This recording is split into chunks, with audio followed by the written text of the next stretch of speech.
the smell of rotting flesh and decayed time. Behind the final layer was a small cavity, just big enough for a body.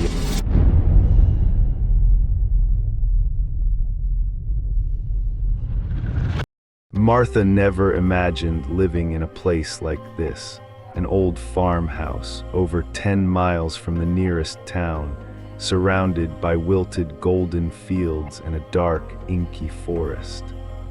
But when her father-in-law passed away, her husband, James, decided it was time to move into the ancestral home. "It's been in my family for 3 generations," he said, eyes fixed on the steering wheel as the car rattled over the potholed dirt road. "We can't leave it empty forever." The first time Martha saw the house, a chill ran down her spine. It wasn't dilapidated, but it had an unexplainable gloom, as if every corner held the breath of forgotten years, and invisible eyes watched their every step. Dusty curtains swayed despite no breeze, and a musty dampness seeped through the paling paint. James seemed oblivious. He'd grown up here, at least until he was 10, when his family left.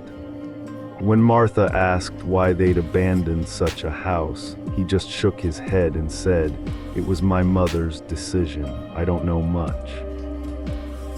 Martha began organizing the kitchen, then the bedroom, then the small shed out back. It was there, behind a dusty old curtain, that she found a locked room. No key, but the lock was so old it popped open with a little force. Inside was a narrow space with rough brick walls, empty except for one wall twice as thick as the others, as if built from the inside. Martha wondered why, but brushed it off, assuming it was for reinforcement. That first night, Martha couldn't sleep, not because of the chirping crickets outside, but because of a bone-chilling cold, despite the warm room. She tossed, opened her eyes, and saw James sitting by the bed, his back to her. She whispered his name, but he didn't respond. Moments later, he turned, his face pale, eyes vacant. "Did you hear anything?" he asked. Martha shook her head. He lay back down and closed his eyes. Martha stayed awake, staring at the dark ceiling.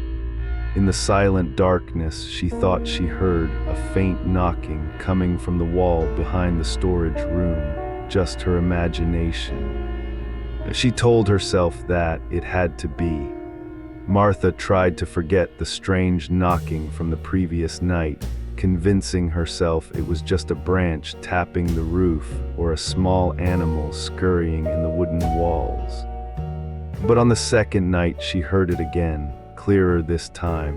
At exactly 2:17 a.m., 3 knocks, slow, evenly spaced, as if someone were deliberately sending a message or waiting for a response. Martha shot up, heart pounding. James slept soundly, his breathing steady. She crept out of bed, following the dark hallway to the storage room door where she'd seen that oddly thick wall. Everything was silent, no wind, no animals. But when she pressed her ear to the wall, she heard it, the knocking, close, as if from the other side of the bricks. She jerked back, slamming the door shut. For the rest of the night, she lay awake, eyes wide, watching the dim light from the window. Every time she drifted off, the image of that wall loomed, cold, heavy, swallowing sound in the house's very breath. The next morning, she told James. He paused mid-bite at breakfast, stared at her, then shrugged. "Probably just old pipes. You know this house is over 100 years old." "It's not pipes," Martha whispered. "It's like someone knocking, like a cry for help." He set his fork down, his voice odd. "If you hear it again, don't react, don't answer, just stay quiet, okay?" Martha stared at him. "Why would you say that?" "Because my mother heard it," he said after a long pause. "And after that, she wasn't herself anymore." Martha shivered. She didn't know if it was his story or the sudden chill that enveloped the kitchen, despite the steady fire in the hearth. James's eyes were fixed on the storage room door, where the wall stood, silent, waiting. That night, Martha locked the storage room door, but at 2:17 a.m. the knocking returned. This time so clear she could gauge its distance, mere steps from where she lay. Then she slipped into a dream. In it, a girl in a coarse gray dress stood before the wall, eyes wet, hands pressed against the bricks. She whispered something Martha couldn't hear, then slowly turned, staring directly at her. When Martha woke, she was standing in the hallway before the locked door. The key was in her hand. Since the night Martha woke with the key in her hand, everything in the house seemed to move in ways she couldn't control. Unexplainable sounds, fleeting images that made her question her sanity. But deep down, Martha knew she wasn't imagining things. By day, the house was still, bathed in weak sunlight and the smell of old wood. But at night, the air grew so heavy it was hard to breathe. The knocking no longer came only at 2:17 a.m. now. It appeared at random from every wall, sometimes a single thud that made Martha's heart leap.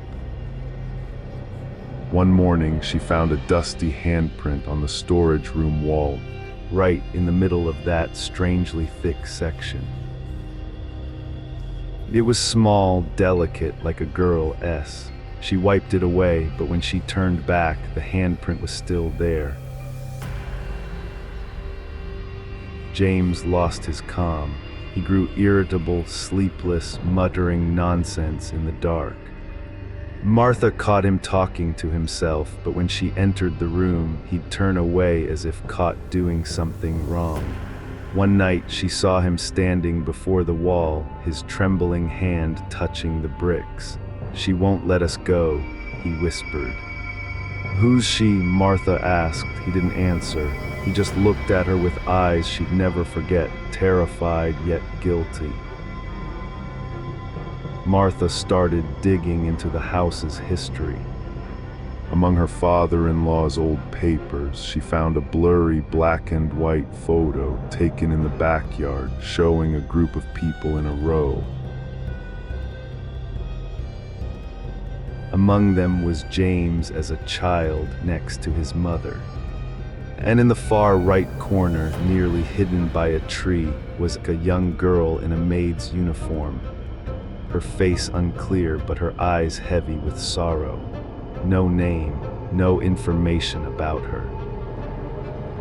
Martha took the photo to Mrs. Marjorie, the oldest neighbor living a mile away.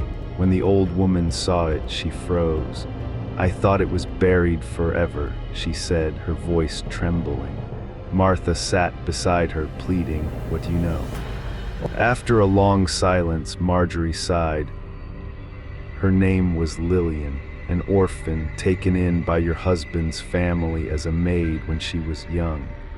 Gentle, quiet, always obedient, until the lady of the house noticed the master getting too close to her." Martha's heart pounded. The wife, she was consumed by betrayal. One day, Lillian vanished. The family said she ran away, but I know she didn't.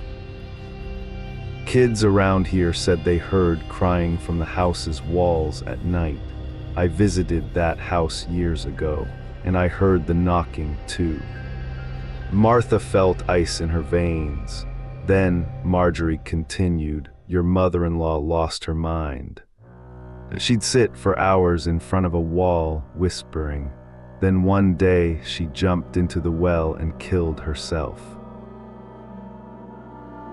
Martha left Marjorie's as dusk fell.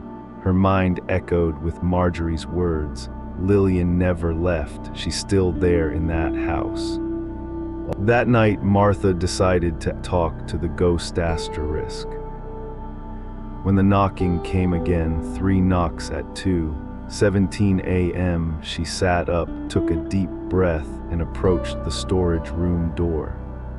As she turned on the light, the room was silent, but the wall, it was so cold it felt like touching thin ice. "Lillian," Martha said, her voice soft as a breeze, "if you're still here, I'll find out what happened, I promise." At that moment, the room went utterly silent. No sound, no knocking. But the overhead light flickered, then went out completely. Darkness swallowed everything. And in that darkness, a whisper brushed her ear. "You promised." After that first whispered voice, Martha's vague fears turned into a concrete obsession. She couldn't shake Lillian's sunken eyes or the blood-soaked words from behind the wall. Martha was no longer just a listener. She'd been pulled in, as if she were the final piece of an unhealed wound, called to witness its final rupture. She began searching the house more thoroughly, especially the storage room. One morning, while cleaning an overlooked corner, she found a small, rusted safe hidden behind a wall panel. The lock was broken, and after a few minutes, with a screwdriver, she pried it open. Inside was a dark brown leather journal, its edges water-damaged. The first page bore delicate handwriting. Journal of Eleanor Whitmore. It was her mother-in-law's name, the woman who took her own life in the backyard years ago. Martha flipped through the pages. The early entries were mundane, household chores, petty worries about her husband. But the tone grew sharp, unhinged. "I see how he looks at her. Lillian always nearby when I enter a room. I can't stand her silence. The way she bows her head, the way she doesn't deny it. She's trying to steal everything from me." Martha skimmed faster, heart racing. Near the end, the writing turned frantic, scrawled in panic. I locked her away. No more voice, no more eyes. They helped me build the wall, but why can I still hear her? Every night, 2:17 a.m., 3 knocks. She's not dead, not fully dead. I can't sleep, I can't stand it.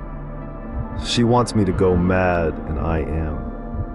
Martha could barely breathe. The wall wasn't just a symbol of guilt, it was a living tomb, and somehow Lillian had held onto a piece of herself in this world, unburied by bricks.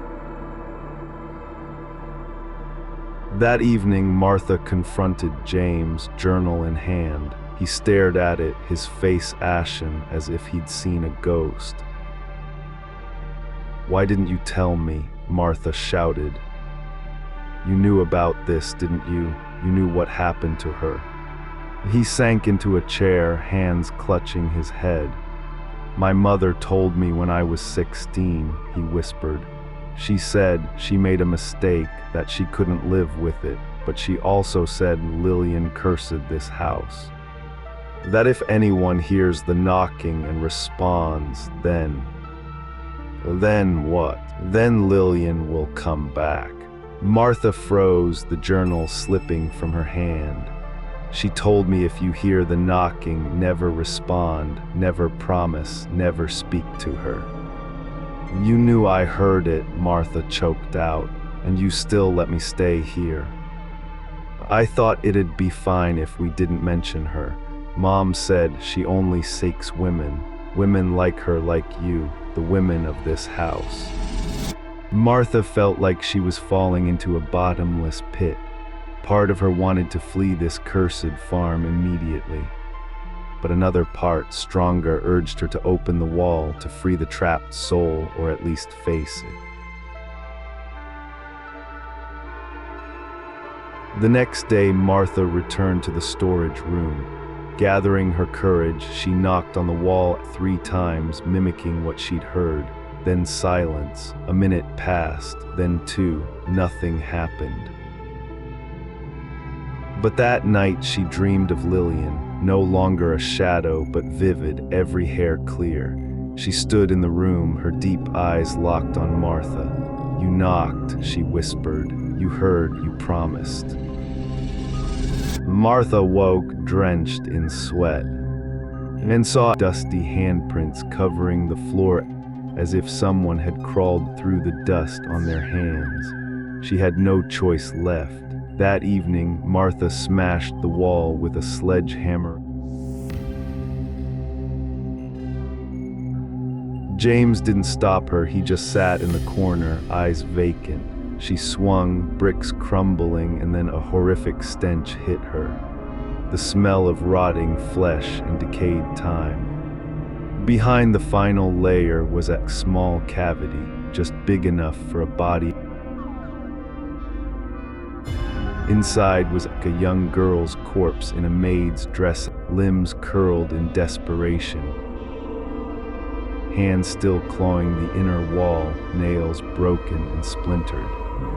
A Lillian. Martha retched, her mind spinning, time frozen. But as she stood, the room's light flickered, the air turned icy, and behind her a whisper sounded, "Thank you for opening the door." Martha stood rooted before the crumbling wall, her breath ragged, unsure if it was the cold or something gnawing at her mind. Her flashlight flickered, casting light on jagged scratch marks as if someone or something had clawed desperately to escape. Her head spun, but in a bizarre urge, Martha grabbed a rusted shovel from the basement corner. Each swing into the wall sent dust and cement crashing down, echoing through the basement like screams from hell. Bricks fell, revealing a black void, and then the smell. A foul mix of decay and mold hit like a slap, nearly making her vomit. In that moment, she almost turned away. But a cold gust from the cavity carried a whisper, soft as a dying breath. "I am still here." Martha dropped the shovel, eyes wide as if hypnotized. She reached into the void, cold, wet. Her hand touched something soft, slimy. She screamed, yanking back, but it was too late. Another hand, bony, freezing, gripped her wrist from within the wall. A guttural screech echoed, shaking the basement. Martha thrashed, trying to pull free, but the grip was like a starving beast's. Then a face emerged from the darkness. Half flesh, half bone, skin shredded, sunken eyes oozing blood. It was Lillian, or what had been Lillian. The maid was dead, but her hatred had preserved a twisted fragment of her soul, lingering in the house she'd served and been betrayed by. Martha's scream tore through the night. She yanked hard, finally breaking free, collapsing onto the cold ground. Blood trickled from her wrist, and strange claw-like scratches spread across her skin. She crawled from the basement, the door above slamming shut as if someone or something didn't want her to leave. Reaching the living room, the clock had stopped, its hands frozen at *17 a.m. The time, according to the old nurse, Lillian was buried alive. The air was heavy as stone, and from the corner came sounds. Silk skirts brushing the wooden floor, bare feet stepping coldly, a distorted lullaby. Rock the child to sleep in walls of stone. She ran to the bedroom, but it was no longer the cozy room. The mirror was shattered, bedsheets clawed to shreds as if someone climbed up nightly. The pillow was dented and stained with blood. A child's sobbing echoed from the hallway, not an adult's. It was Lillian's cry from when she was cornered, abandoned with her unborn child. Martha collapsed, clutching her head, screaming in chaos. Guilt and fear swirled like black waves, pulling her toward madness. Lillian's form appeared everywhere, in mirrors, behind doors, under the bed. Sometimes a body was dragged down the hall, blood soaking the rugs. That night, Martha didn't sleep. She huddled by the bed, clutching a weak flashlight like a useless talisman. Each time she closed her eyes, she saw herself buried alive, just as Lillian had been. The house's air was thick with cold. Wind chimes rang without wind. Everything signaled Lillian had awakened. The next morning, Martha left the house. Pale, haggard, but she didn't leave for good. She couldn't. Each time the car pulled away, the radio blared that haunting lullaby. The rearview mirror always showed someone sitting behind. The road looped back to the house. The house wouldn't let anyone leave, while Lillian's curse remained unfinished. The wind's rustle came again, this time from within the house. A cold mist seeped through the cracks of the newly rebuilt wall, mingling with the thick air as if the house itself were breathing. Police arrived after neighbors reported strange flickering lights and screams. They found the front door unlocked, the chandelier shattered on the tile, and muddy footprints trailing to the hallway where the wall had been rebuilt. No one found Martha. No sign she'd left, no blood. Only one thing chilled them. A handprint in the wet cement, as if someone had tried to claw out from behind the wall. When investigators dug deeper, a construction team broke the wall. Behind the bricks and cement was a small cavity, just big enough to hide a person. Inside was a stark white skeleton, its hands curled as if clawing desperately. No clothes, no skull, just an empty hollow where a face should have been. Strangest of all, it wasn't alone. Beneath the old bones was another set, smaller, frailer, like a young girl's. Beside it, a silver hairpin engraved with a name, Martha. When police questioned locals, they said the family who lived there years ago vanished mysteriously, and Maggie was the maid hired to help. No one saw her after one night when screams echoed from the attic, then fell silent forever. The house was sealed. Rumors spread fast. Locals called it the Bloody Wall. 3 years later, a young couple from the city moved in, ignoring all warnings. They laughed at the neighbors' tales, calling them childish ghost stories.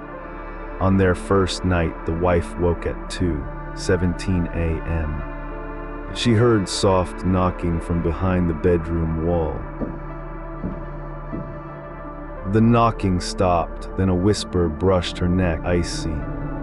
"I will never forgive, ever."